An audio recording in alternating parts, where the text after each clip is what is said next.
Yolanda Rose aka LaLa Brown was an R&B singer widely known for being featured on the track "Sex" with Lyfe Jennings, that climbed to number 3 on the Billboard Hot R&B Hip Hop Songs chart, and peaked at number 37 on the Billboard Hot 100 in October 2006. LaLa, and her record producer boyfriend JeTannue Clayborn, known as Kool-Aid, were found deceased on October 19, 2007 in Milwaukee, Wisconsin at a recording studio, at the young age of 21. Almost 15 years later, their tragic homicide remains a mystery. LaLa was born on May 20, 1986 in Milwaukee, Wisconsin. She was the youngest of 5 children born to her mother Maria Brown and father William Brown. Her parents always saw the potential in her, noticing her talent from an early age. From the time she took her first steps, to singing and dancing around the house.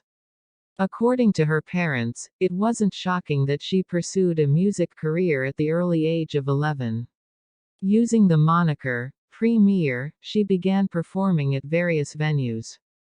In her early years, she received many years of formal education. LaLa went to Frederick Douglass Elementary School, followed by Jackie Robinson Middle School, and lastly Milwaukee High School of the Arts. At the tender age of 16, LaLa became a mother to a daughter named Amira Ariel Brown. In the year of 2005, LaLa took a trip to Atlanta, Georgia with the hopes of becoming a superstar. She believed she would have a better opportunity to network with artists, producers, and songwriters. She received the opportunity of a lifetime to collaborate with the R&B singer-songwriter, Lyfe Jennings, who asked her to be on his new song titled "Sex" that was released in 2006. The single was a preventive measure that advised young women about the risks of having unprotected sex. Following the successful song, LaLa began touring with Lyfe Jennings, but was let go from her contract after a dispute she encountered with him. In June 2007, LaLa returned to her hometown Milwaukee, more fixated than ever to become a solo artist. She started working on her debut album. She recorded 3 songs: "I'm Feeling It," "Rescue Me," and "Give Them What They Want."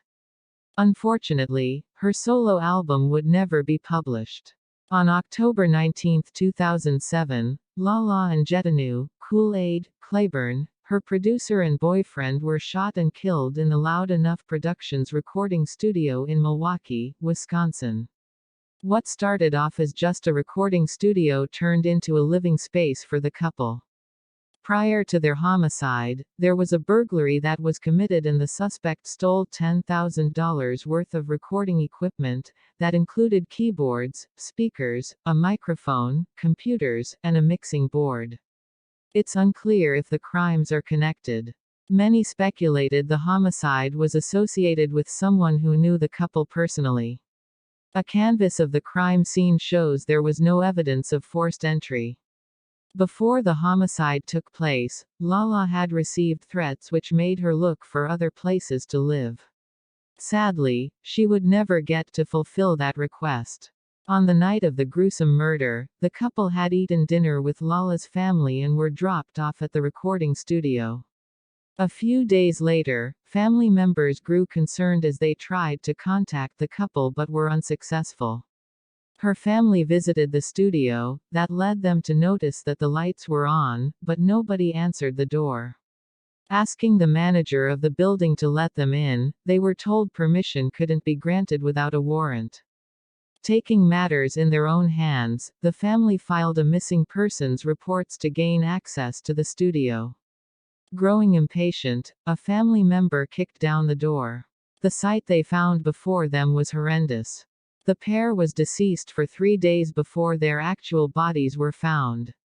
Autopsy reports were executed on both victims, but the results were never made public.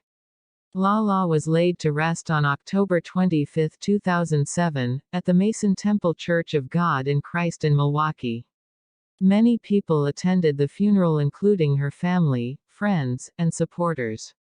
Lyfe Jennings was also in attendance. Although her case remains unsolved and left many with unanswered questions, police began to piece together information and evidence leading to a suspect.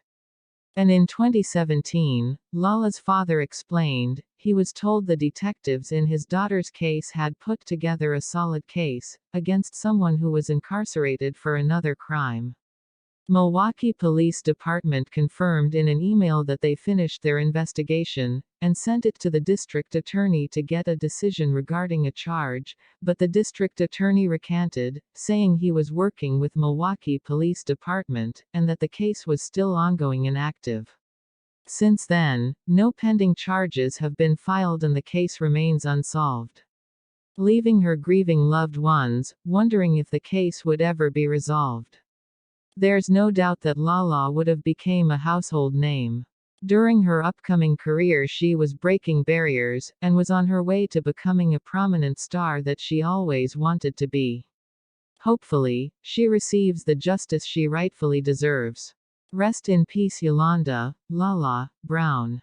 Thank you all for watching. Don't forget to like, comment, and subscribe to Fateful Files.